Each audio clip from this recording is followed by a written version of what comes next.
I don't want to bring this man's name up, but I talked about him in one of our podcasts, Alku Solo. He dealt with one of our friends, an upcoming artist, very talented guy. Do you know one of the things that topped his career growth? He became too familiar. We're all enjoying the night, but they're pouring their drinks, then they're watching how you're pouring drinks. So they poured drink, but they put drink on the table. Take the drink, open it, pour, and drink.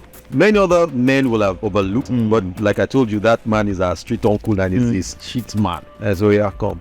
They used the drink, soaked it in Gary. So yeah. So the guy to drink it? Yeah. So he's dealt with him live. He didn't even tell him to go and or get him. No, he dealt with him.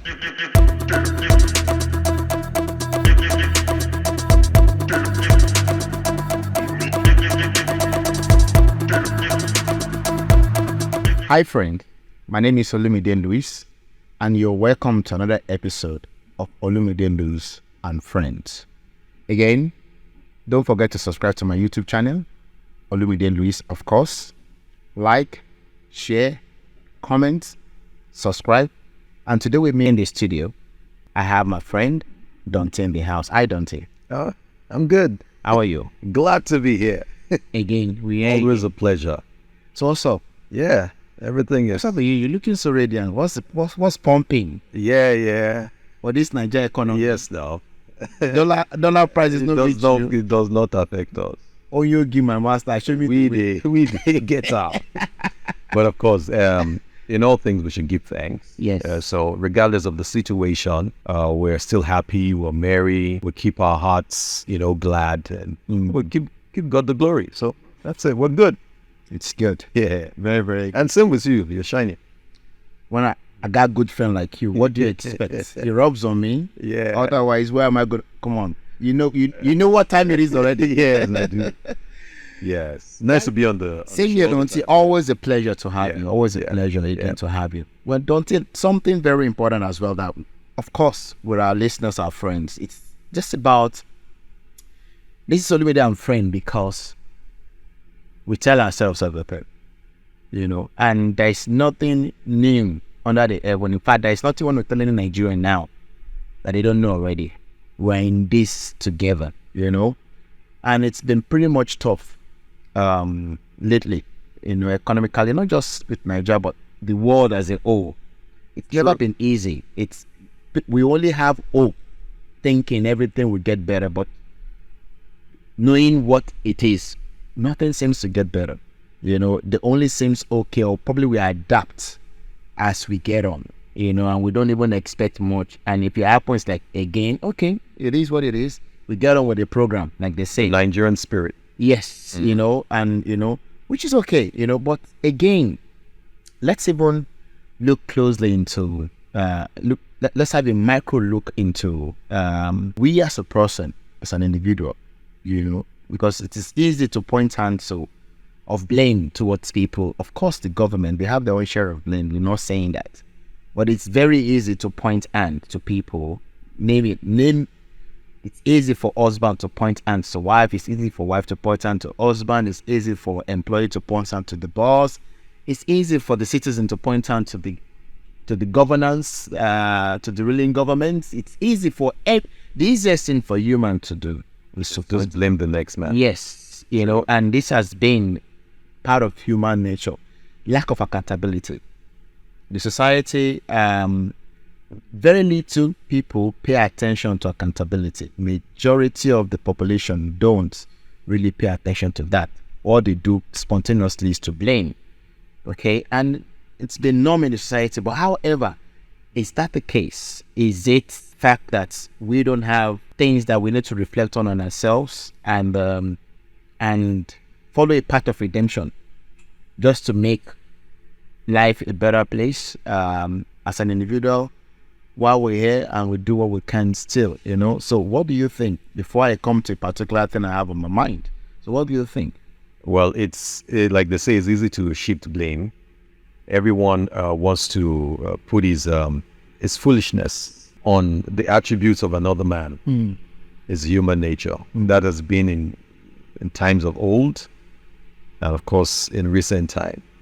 But if you look deep, like they say, if you point one finger at someone, then the rest it's pointing back at you. So you have to self-reflect at every junction of life. So you have to say, okay, look, this thing that I'm blaming this person, wait, am I responsible for this? So once we can take responsibilities first and fix it, then it's better to now add to the positiveness of the next person. So you won't have to blame him all the time. So it happens like when you're driving, defense, they say they train you to be a defensive, I'm a biker, so they say be a defensive rider. Because you can blame that next guy for your accident. No, but you have to be, the guy probably does not have, it probably didn't go to driving school. Seriously, these Okada guys are just ride. You will scream, because you'll be like, this is fast lane. Can't you see it's fast lane? But they'll be on that fast lane and they'll do their legs like this. But once the guy crosses your path, what do you do? So slow down. You avoid him or you hunt for him because that guy doesn't know right from wrong. But if you're blaming him and you don't take action, you probably can hit him. Once you hit him, and then the whole thing spirals down. And then at the end of the day, people will now blame you. When he was coming, you should have just avoided him now. So that's basically how it works in situations of life.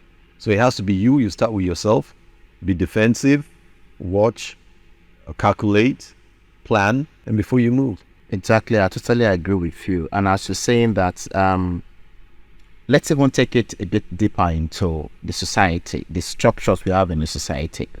For example, workplace, marriage, religious sectors, name it, whatever that it is, the society as a whole. What we have today that the society tends to become it's a slow trend, but it's becoming big in its margin. Is this lack of accountability to lack of boundaries. People are becoming less accountable. They wouldn't see where it started from them first, and not accountable to their duties. Because when it comes to accountability, it's a question, it's what am I accountable for? What role do I have to be accountable for? It's like being an accountant. You have to give account of, you have to do balance the check. That's nice. What makes you an accountant, all right? At the end of the day, when all customers are said and done, you, to every penny of the cent, you are accountable for every cent of it, okay? Now, let's make through this, because I was saying lack of accountability to the lack of boundaries, okay? Because they are kind of familiar with themselves. Where there's no accountability, then obviously there's lack of boundaries. Because you like what so there's a word for that. Yes. So you say the person's familiar. Okay. Yes, good. So, and I was going to say, and talking about this familiarity now, because if you look at our society today, people are becoming less accountable. In other words, people are becoming very blind to their role. Because there's a gender role for everyone. Positional role. If you're employed for a job, and they will tell you your role, the duties of what they're employing you for. They'll tell you the skill needed, skill set, then the role, what is expected of you, and what they want. You know what I'm talking about. So everyone has got a role to play. And I believe the society is collapsing. If people like Yoruba will say, pardon me, if this happens, then things should start collapsing from the inside, And in my own opinion, I believe, and I'll see what you think as a friend and what our friends as well think, if it's true. They say familiarity breeds contempt. When people becomes too familiar, of course, what's the result? So before we even go deeper into what familiarity is and contempt is, what's your take on that in the first place? So human beings are inherently selfish by nature. So it starts from that kid. That kid, you tell him, sit here. But he will move beyond his boundaries. Don't touch that. He will explore it and spoil it. So from that's how human beings are inherently. So all the various social institutions are supposed to guide you and give you a sense of order. So let's start from the first social institution, which is the family. You know your place. And that's why they tell you in social studies, when we're pretty young, they'll tell you father, mother, they even go to uncle, auntie. Yeah. Then you have your senior brother. Then they even go as far as to tell you your cousins. Yeah. So they're trying to tell you that, look, there's a place where you fit in this social institution. And you're supposed to perform your responsibility within that institution. So that's it. So if you're the last born, there's this joke about last born. Then we'll send you tired. You're the last born now. And so accept your role. And if you are the first born, you have a lot of responsibilities on you to cater for your younger ones, to support your mom, your mother, and to support your father. Then, of course, the role of the father and you know the role of the mother. So it starts from that social institution. But for whatever reason, maybe the second born decides to play the function of the firstborn. Then there starts conflict. Conflict of interest. Yeah, so there's a conflict of interest. Or maybe when the senior one is not behaving in the pattern, and then he will be ridiculed. So in other words, bridging the boundaries. The boundaries. So that's where it starts from. If for whatever reason that social institution is collapsed because of societal situations, then there can be issues. But when people learn, they can adjust and say, okay, my father's not around. How do I behave? Then your mother maybe kicks in and takes responsibility for that absentee father, because we have that situation called absentee fatherism. It's a social, it has broken the social structure. True. So yeah, let's now go to the academic social institution. It starts from your school now, and that's why they will now choose one person as prefect, as a class captain. And then you have teachers, you have class captain, the prefect. It's a structure. You go to university, it's the same. Then when you go to the workplace, there's the CEO of the company. He has an HR person that handles personnel issues. Yeah, so those structures are there to make you align yourself, play your part. Don't forget that the religious institutions are also very important. So your choir, the choir, even within the choir, there's choir master. You see the name, they even put master there. So you know that you have to obey him. Then you have the priests. So they come in different strata. So say most senior prophet. You know what that means? You have to respect that individual. Then you have reverend. Then you have pastor. Everybody has hierarchy. Then you have member. Now you have departments. You have head of department. It's all putting everyone within the social hierarchy and their social status. So yes, that's how it should be. It should tell you that. Yeah, and that creates the boundaries. It reduces, like you mentioned, I know you're coming there, to the familiarity. Because if you are a choir member, you need to know that there is a choir master. So once that boundary is broken, there's familiarity. And then there will be collapse of the system. Interesting. So boundaries is there to deter familiarity. Exactly. And where there is no boundaries, what sets in? Familiarity takes place. In other words, Contempt. Human nature, like you rightly said, kick in straight away. Yeah. Which is very interesting. Look at our society today, don't you? Look at marriages. Look at workplace. People will be employed now. Because this is probably somebody right now listening are going through the same situation and they can't just figure out where this problem is coming from. And if they can just put a name or a face or an understanding to the situation, it helps. You understand? Because they will oftentimes they will think maybe they are the problem as to why the person is behaving like that, or they might not even figure out at all what is even going on. And fortunately, some might capture it at the early stage and say, I need to upscale my boundaries here, otherwise this is going to happen, because if not, why will an employee today that is employed, just probably employed 4 months ago, a way lower person to you, come on, in the class of employee, of course, employed to work with you and towards your purpose and your goal. And after the employment, everything, the second month, the next thing is, begin to wonder, is it me he's talking to?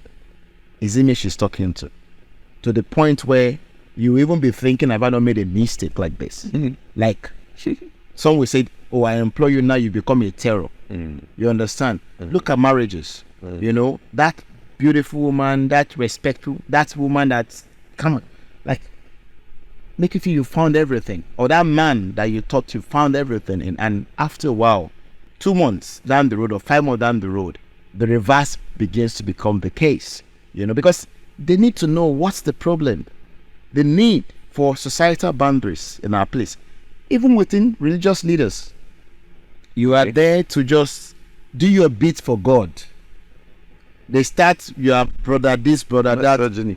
Okay, so sorry I'm cutting you. Yeah. You see, religion, apart from the spiritual aspects of religion, religion is also to emphasize the boundaries, and that is why a certain religion, of course, we know the religion. I don't want to mention but a specific religion will say the man is the head. They will tell you without mixing the words. They're not saying maybe. They may be, but when two of you come together, no. When the woman has more money, no. When the woman is older, there can be conditions. From the onset, he's the head, regardless of what happened. Even if the woman is born literally with 2 heads, the man is the head. So that's what religion establishes. But of course, ordinances. Yeah, they will say, oh no, that religion is misogyny. No, that really, because they're trying to break the boundaries. But they just say, no, look, that's what it is. So there's no debate. So once you fall in that, you align with that. So that's one. I was going to tell you a short story. I had this boss. He considered me as a young friend and took me to work for him because he felt that I had some initiative and, I was young and I was also up on my feet. And he said I should come work for him. Don't forget, I was already working for myself. Well, he called me and said, you cannot get all these big multinationals. We are the ones, because they're our people. You're a young man. Come and work for me and learn the ropes. I could have felt insulted. But I took the job, I took the role, and I was his client service executive. Now, we would go out, because he's a highly social man. We'll go to different places, different parties, high-level caliber people, and he'll call me to sit on the table. I mean, he's with top men of the society. Let me just say, do you say billionaires and all those men? They will all sit, and he will sit with them as a younger, but they also have brought him on their table. So by extension, sometimes he will ask me to join the table. That's a kind of familiarity. So it's either I join that table and maybe one of them wants to take the last meat from the bowl. I'll now took my hand and quickly take the meat. That's pure absolute. But as someone that was taught, I thought, no.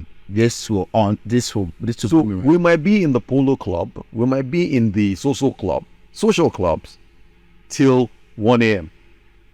because he has this meeting with this person, and don't forget I'm his client service, so I have to be there. Wow. And then we go home late. Guess what? I missed it once. He beat me to the office, and I went early, but I went late because he was in the office before me. So that was the last time I now understood. So no matter how we go out, even we have events, we end our events by 4 a.m., 5 a.m., this man is up. So then I had to discipline myself, because if I had become familiar, you will miss everything. I will miss everything. And there he is watching. Sometimes they will also test you to test your limits. So when you become familiar, you will end up in problem. So that's my short story on, a practical example. There are so many more. So you see in workplace, even colleagues become familiar with each other. So some people they'll become over familiar, and they'll think that they're friends. They don't get it that your colleague, your workplace, your colleagues. Sorry to cut you short, don't you? Just for people, for our friend listening, familiarity might be wondering, because it's just not the usage of the word. They need to understand why familiarity is, if you know a person by dictionary meaning, if you know a person or a situation very well, you can easily lose respect for that person or become careless in that situation. So that's what you're trying to picture. Yes. As much as I had respect for this man, I could become careless. So a story happened. I don't want to bring this man's name up, but I talked about him in one of our podcasts, Uncle Solo. He dealt with one of our friends, an upcoming artist, very talented guy, that should have been one of the biggest A-list artists, super talented. You know, one of the things that stopped his career growth. He became too familiar. So we had all these big street uncles that have done that, but they've taken us as friends. We're smaller friends. They have their cognac, they have brandy, and all kinds of drink, champagne, and they put it on the table and they're drinking. So they will be watching you. We're all enjoying the night, because the other ones will call you, come and join us.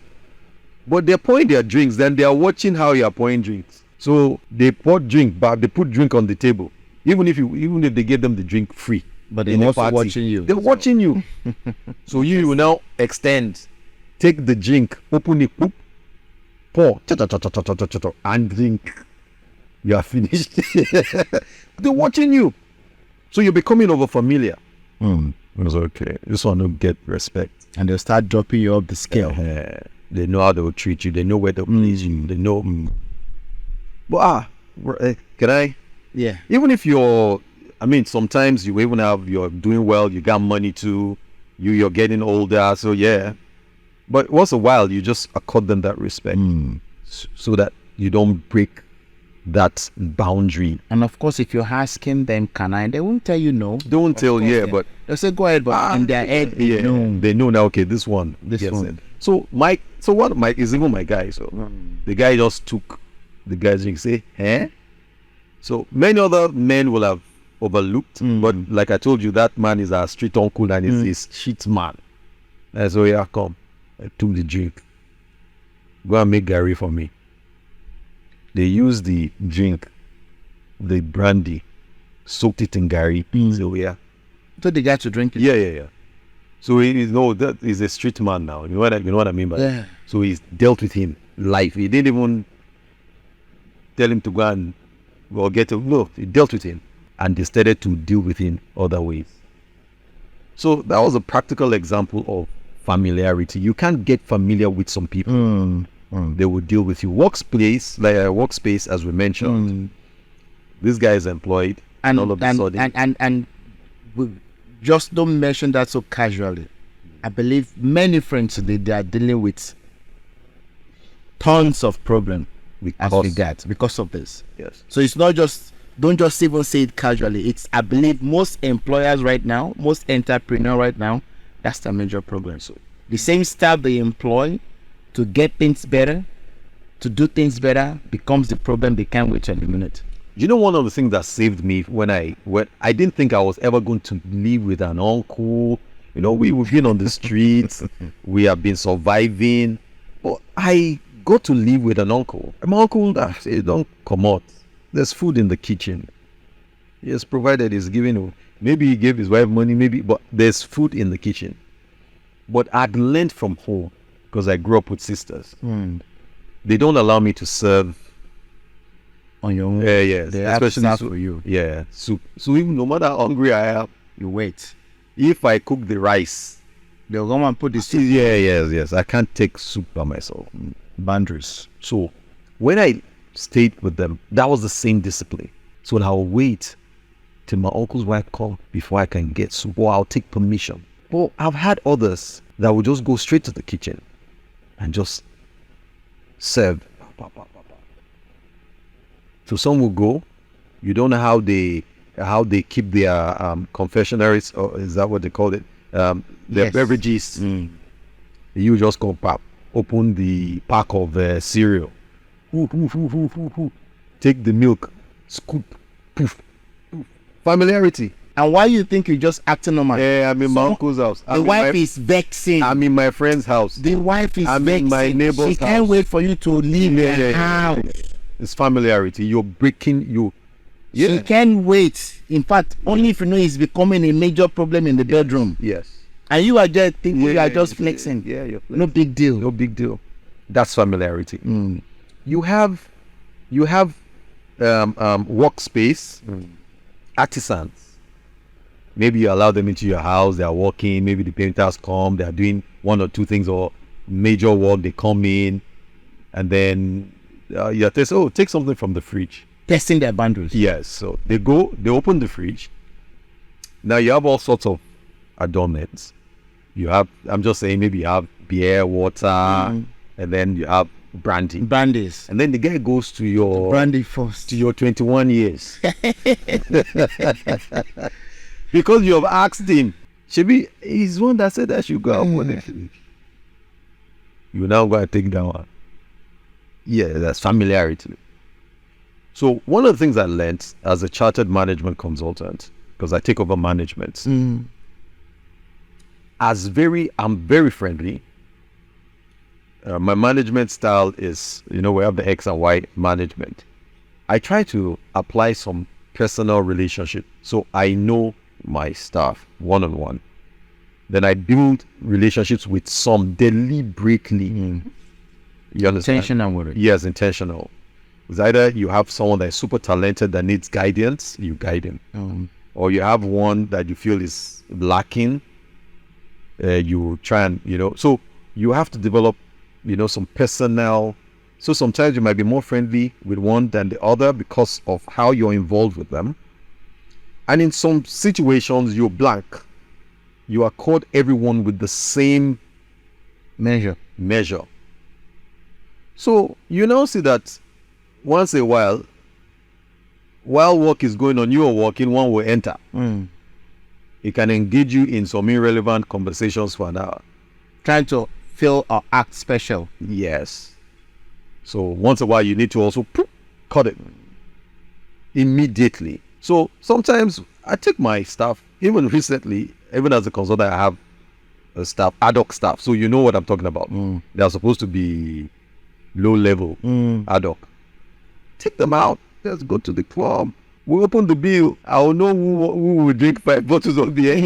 I know who will drink 1. I know we will order 2 kinds of food. I will not eat it and waste it. And eat it like this.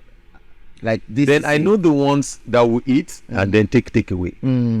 Like, So you have like a mogul is taking us out today. so those are boundaries. Like if it's their own money, would they spend it like that? That's familiarity. And that's breaking the boundaries. So people in different, even family.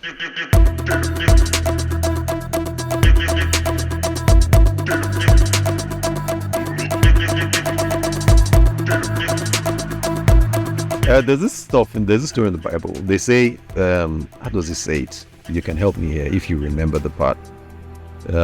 Where your neighbor goes to borrow salt in the middle of the night. Yeah.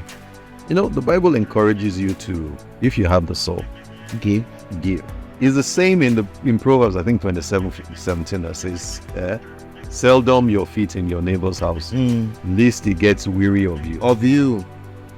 You know what just happened there? Familiarity.